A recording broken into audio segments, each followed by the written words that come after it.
కాదు. మన ప్రాంతంలో అసలు భక్తి అంటే తెలియని పరిస్థితుల్లో ఒక ఏకాదశావతారమూర్తిగా శ్రీకృష్ణుని అంశగా వచ్చి పాండురంగాశ్రమం అనే క్షేత్రాన్ని స్థాపించి ఊరూరా భక్తిని ప్రచారం చేసిన వారు. భగవన్నామం తప్ప వేరే గతి లేదు మనకు.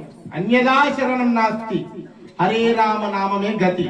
హరేర్ నామ హరేర్ నామైవ కేవలం కలవు నాస్త్యేవ గతిరన్యదా అన్నారు.